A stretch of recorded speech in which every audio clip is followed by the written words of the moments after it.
made you believe you could love me, then made you not want to care. C'est un véritable joyau, c'est même devenu l'emblème de Bordeaux. Je vous parle bien évidemment de la Cité du Vin, signée par les architectes parisiens Dixtu, Anouk Legendre et Nicolas Desmazières, et par les scénographes anglais de Cassonman. Avec Alexandre Berne, je vous propose un numéro spécial Cité du Vin à l'occasion de sa rentrée culturelle, de ses prochaines transformations, mais aussi du musée universel du vin de Pékin dont elle est l'inspiration. Allez, entrez dans la Cité du Vin, côté château, c'est chez vous.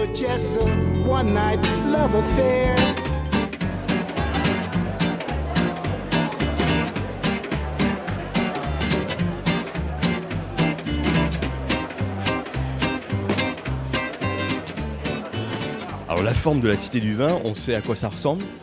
Non, peut-être comment on appelle ça ? Pas un vase, mais une carafe. Sinon, j'ai pas vraiment d'idée. Je ne saurais pas du tout. Vous pouvez me dire ? Alors c'est le mouvement du vin dans un verre. Oui, là maintenant oui. Mais il faut y penser. Ça, c'est assez emblématique comme structure quand même. C'est bien pensé, ouais. C'est un très joli bâtiment en tout cas. C'est un rêve de visiter la Cité du Vin pour vous ou pas ? Personnellement, je suis déjà venu ici quand j'étais en seconde. Donc pour moi, c'est une deuxième visite, une nouvelle découverte. Et pour venir approfondir mes connaissances dans le milieu. Étant bordelaise, j'ai même pas fait la Cité du Vin, donc c'était l'occasion aujourd'hui de pouvoir le faire. Donc, une première. Une première, voilà. Génial. Dire de le partager du coup avec d'autres personnes dans cet univers, pouvoir échanger sur le vin. Il était temps, hein, ça faisait seulement 6 ans qu'elle était ouverte. Voilà, exactement, ça faisait seulement 25 ans que j'habitais ici.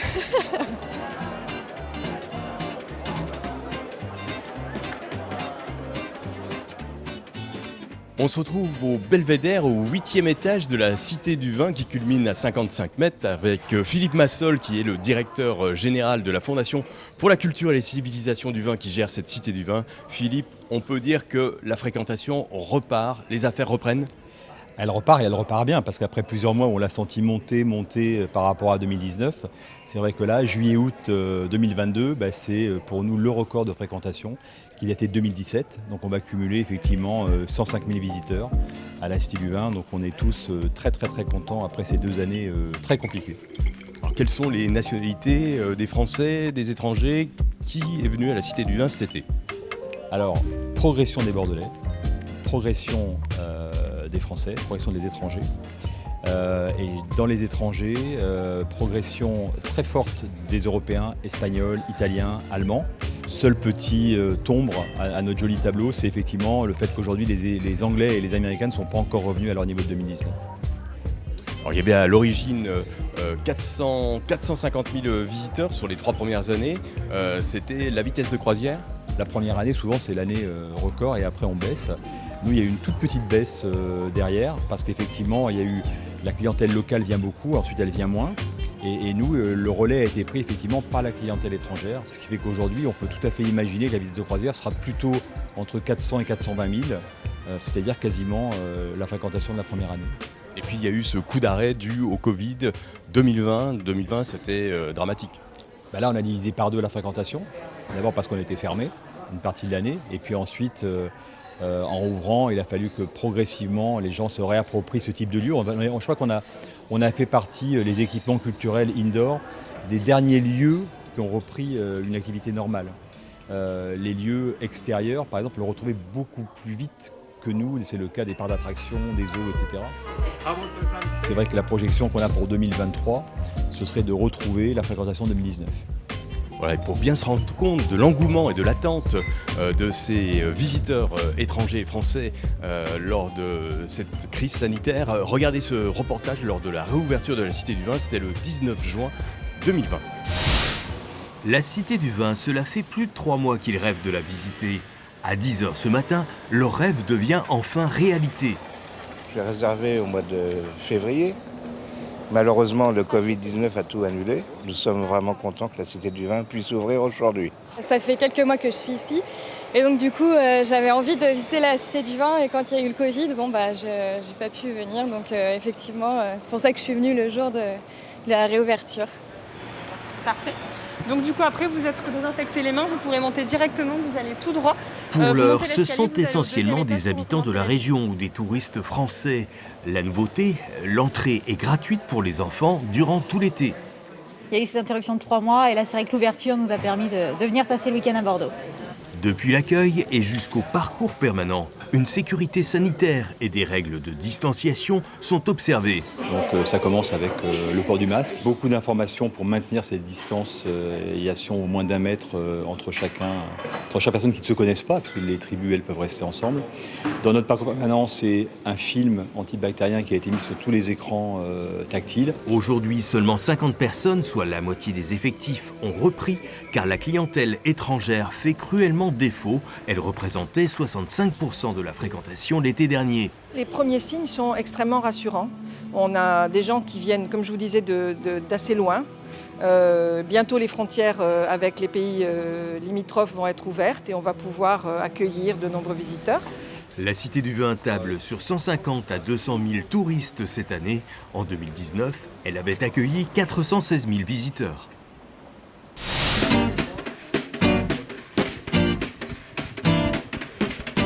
Philippe, on va découvrir ce parcours permanent dont on voit ces 20 modules qui ont été affichés, qui étaient des modules construits dès l'origine. Il y a une évolution. Oui, absolument, il y a une évolution. Dès le mois de novembre, on va avoir des modules dont les contenus vont changer. Donc c'est le cas effectivement du vin et de l'amour qui va devenir une année vigneronne. C'est le cas du buffet des hommes illustres qui va devenir Saturne, donc le vin et le cinéma. Puis après, le gros changement, c'est janvier, on ferme pendant 1 mois, on rouvre début février. Et là, ça va nous permettre effectivement de toucher les modules avec de la scénographie. C'est un gros investissement, c'est plusieurs millions d'euros. Alors, on a un projet de renouvellement de notre offre, effectivement, qui représente pratiquement 8 millions d'euros. Comme ça, nos visiteurs en 2023 auront une version 2 de la Cité du Vin.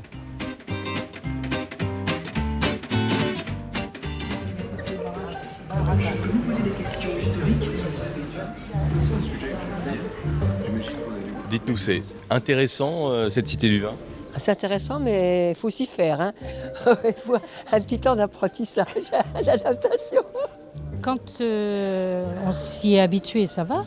Mais au début, c'est un petit peu compliqué. Puis là, j'ai appuyé sur un bouton, j'ai tout arrêté. C'est bien d'avoir un musée dédié au monde du vin. Bien sûr, bien sûr. On est quand même un pays viticole. Hein. Oui, c'est intéressant, c'est indispensable.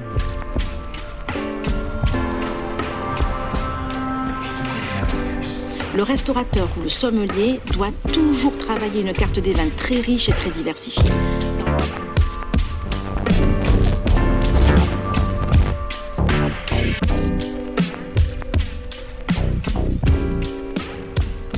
Philippe, ça va être pas mal de grands bouleversements ici sur le parcours permanent.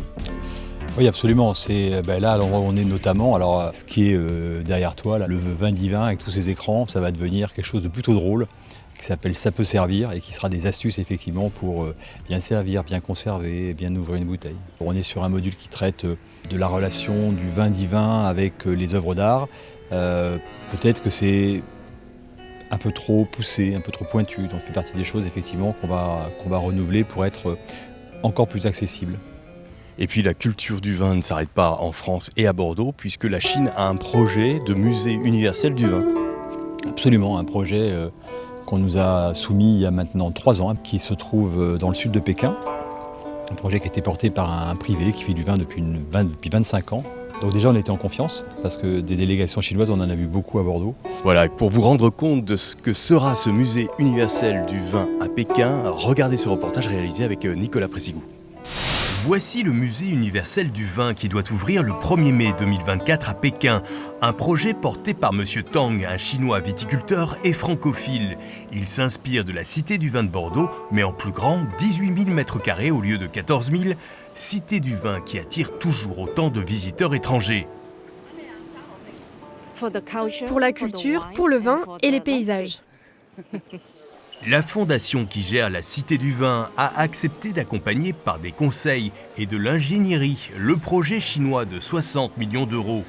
Ce n'est pas une réplique, par contre la volonté est la même, c'est-à-dire acculturer la clientèle chinoise à la culture du vin. Donc on a conçu un projet avec des activités qui sont similaires, c'est-à-dire un parcours permanent, un parcours pour des expositions, un parcours pour des conférences, pour des spectacles. Si à Bordeaux, le parcours permanent compte 20 modules interactifs, celui de Pékin sera ramené à 5 salles à visiter en une demi-heure et 2000 mètres carrés d'espace de dégustation et de commercialisation de vin. Le vin en Chine a trouvé un public depuis maintenant une vingtaine d'années. Les consommateurs chinois sont très avides de connaissances. Ils ont envie d'en savoir plus sur les terroirs, les modes de fabrication, la complexité des appellations. Donc ce musée répondra à ça.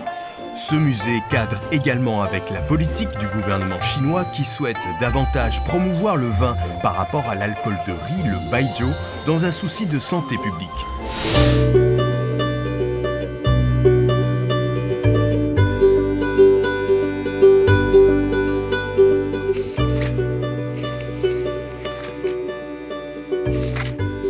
On se retrouve au salon de lecture avec Véronique Lemoine, la spécialiste scientifique ici à la Cité du Vin. Véronique, vous avez travaillé sur ce futur musée du vin en Chine. De quelle manière ? Alors, de quelle manière c'est la conception des contenus, en fait, toute la conception des contenus. Et quand on dit les contenus sur un musée, ça n'est pas seulement une histoire à raconter, c'est aussi une façon de la mettre en scène. Voilà, donc c'est un grand travail collectif. Véronique, pour agrémenter ce propos, d'où vous vient cette inspiration ? Alors, l'inspiration, certes, elle existe, mais surtout beaucoup de sources, beaucoup d'informations. Des informations qu'on trouve en particulier dans les ouvrages, bien sûr, et aussi beaucoup chez les experts, en particulier spécialistes de la Chine, spécialistes de l'histoire de la Chine et spécialistes de la façon de déguster le vin à la chinoise. Voilà, puis à la Cité du Vin, il y a aussi des expositions temporaires. Je vous propose de regarder ce reportage sur Boire avec les dieux, réalisé par Catherine Bouvet et Sylvie Tusquemounet. Dionysos, ses mythes, ses voyages, ses bacchanales, revisités par des artistes bordelais d'aujourd'hui, une contribution contemporaine et un thème dit vin, pour une fois encore raconter ce breuvage béni des dieux depuis l'Antiquité gréco-romaine. Le vin, à cette époque, était associé comme la boisson des dieux, mais aussi la boisson des rois, des héros. Et il est offert comme un cadeau aux hommes, avec une consommation très ritualisée, mais aussi conviviale. Un dieu incarne tous les aspects du vin, sa dégustation comme ses excès, Dionysos ou Bacchus pour les Romains.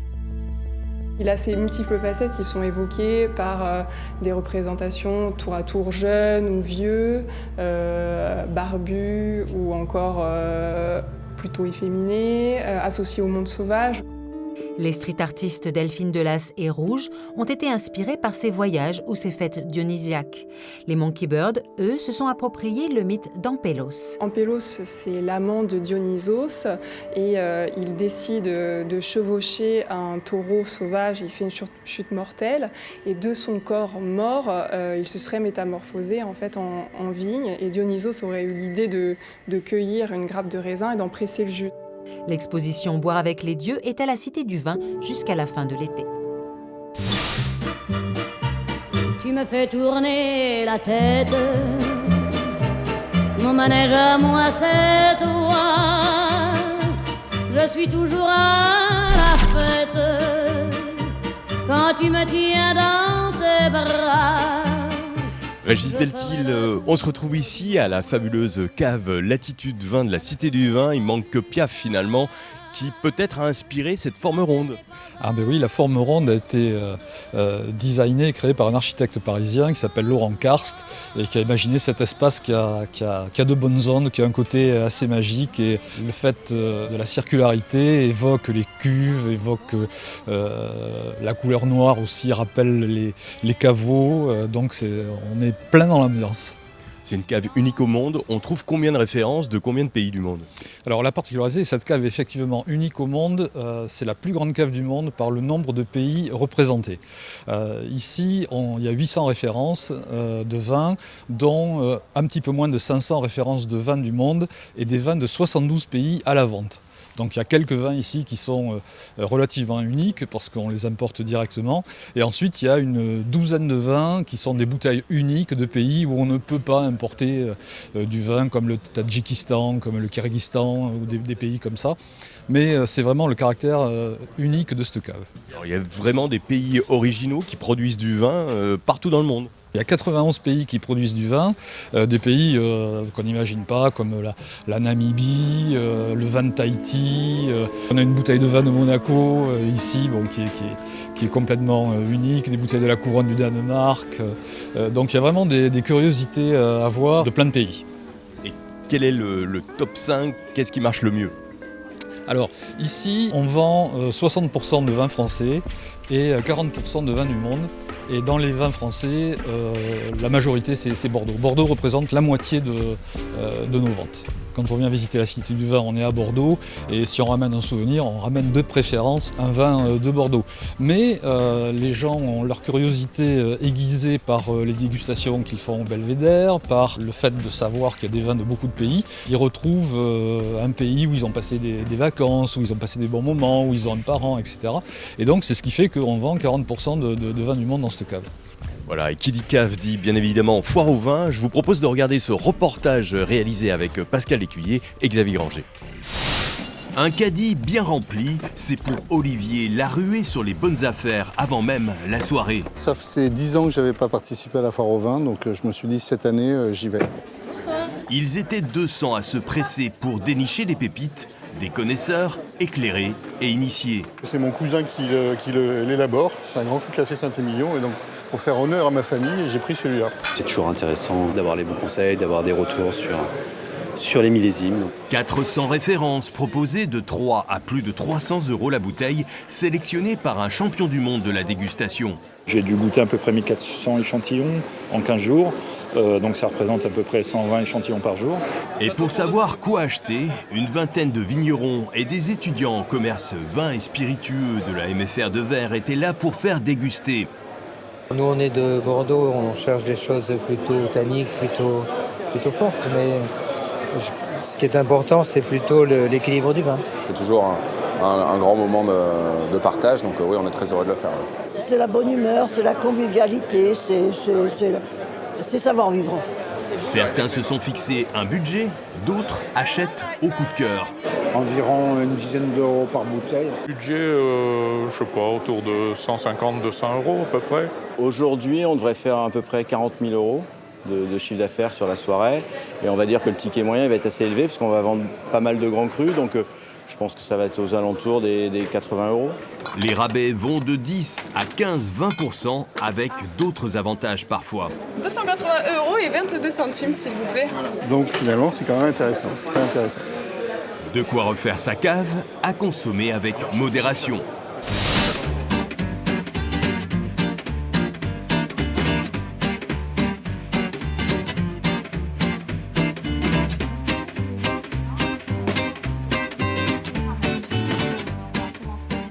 En mettant en avant certaines régions et le 22 septembre, on met en avant le Pays Basque. Alors on mettra en lumière aussi des produits qui sont venus d'Amérique, qui ont fait aujourd'hui aussi évidemment la réputation aussi des spécialités du Pays Basque. Comme le chocolat. On se retrouve avec Élodie Gratus à l'occasion de cette nouvelle saison culturelle ici à la Cité du Vin. Alors Élodie, dites-nous, ça va être beaucoup de surprises pour les Bordelais et les touristes. Tout à fait, ben là on attend une très belle saison, on a en plus du coup une très belle programmation en vue, à la fois sur les événements du coup conférences liées avec suivi d'une dégustation, mais aussi nos rendez-vous des afterwork du soir. Donc ça, on est vraiment ravis, on poursuit nos afterwork. Chaque jeudi, on aura une programmation au premier étage, du coup, à la salle de dégustation 2. Alors, les afterwork, c'est vraiment dans l'air du temps. On a vu des afterwork en Médoc qui ont ouvert le bal, et puis aujourd'hui, c'est la Cité du Vin qui s'y met. Quelles vont être les thématiques ?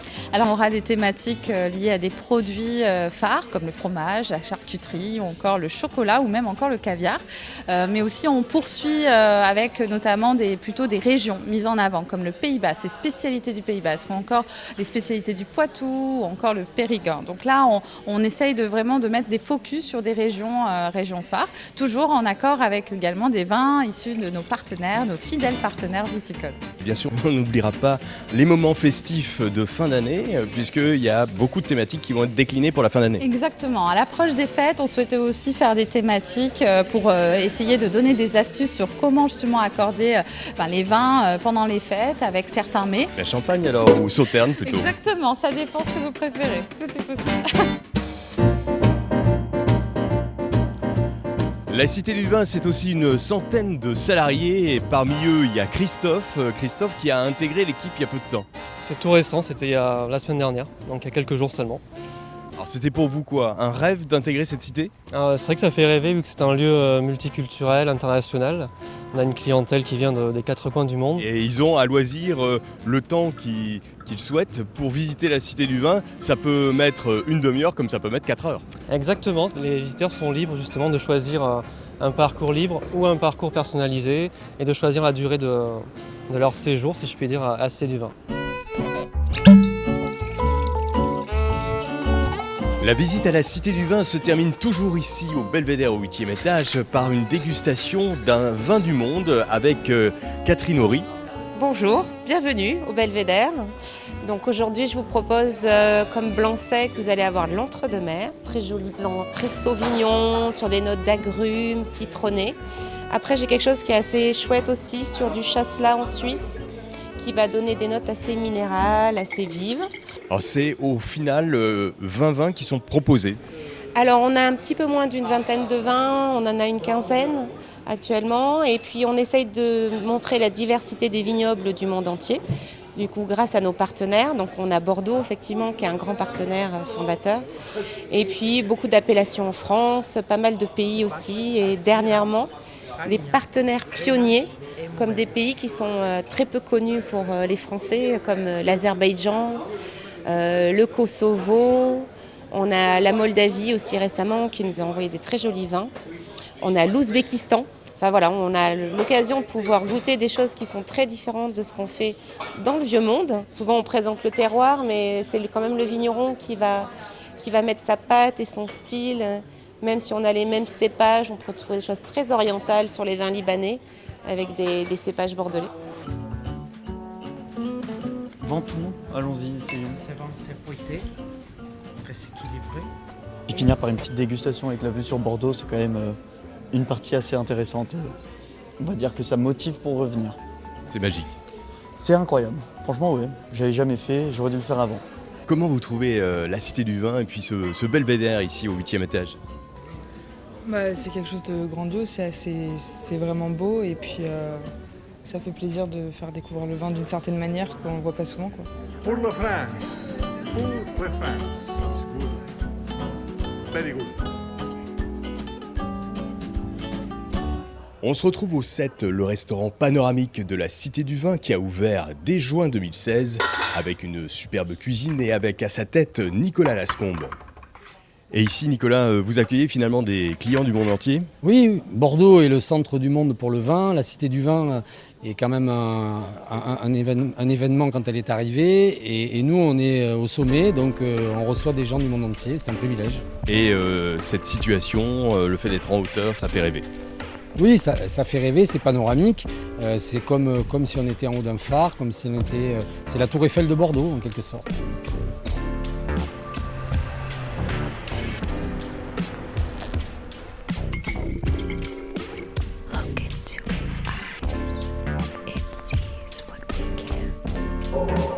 On se retrouve avec Sylvie Caz, la présidente de la Fondation pour la culture et les civilisations du vin. Alors Sylvie, ça a été une formidable aventure depuis cette ouverture le 1er juin 2016.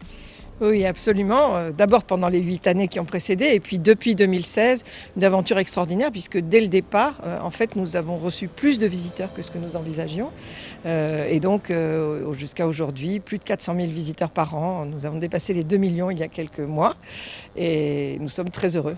Ça a été véritablement une prouesse architecturale que cette construction avec 300 pieux en béton, avec enfouis à 30 mètres de profondeur pour soutenir 9000 mètres cubes de béton.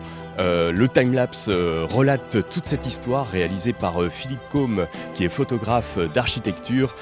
Pour vous, c'était véritablement un pari. Ah oui, un pari, parce que évidemment, quand on a vu ce bâtiment pour la première fois, tout le monde a été très étonné. On se disait ça va marcher, ça va pas marcher. C'était vraiment exceptionnel. Quand vous regardez autour de vous, vous voyez que cette structure est faite de 575 morceaux de bois qui ont chacun un moule différent. Il n'y a pas un seul qui soit identique à l'autre. C'est une prouesse architecturale, l'ensemble, la partie environnementale également. Et vraiment, chapeau aux architectes. Voilà, Anouk Legendre et Nicolas Desmazières qui ont eu cette vision finalement, et ces parois faites d'aluminium et de verre, il fallait tout de même y penser. C'est vrai que ça nous a beaucoup surpris au départ, la forme d'abord, toutes ces courbes un peu irrégulières, et puis évidemment les parois et la double peau en définitive qui permet de laisser passer un souffle d'air qui va permettre de réguler la température de ce bâtiment. Et c'est une cité du vin qui est enviée du monde entier ?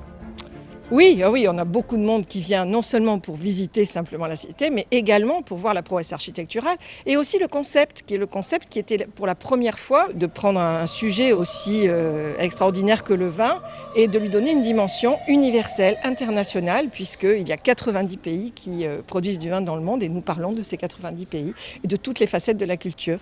Voilà, longue vie à la Cité du Vin, comme disent les Anglais, God save la Cité du Vin.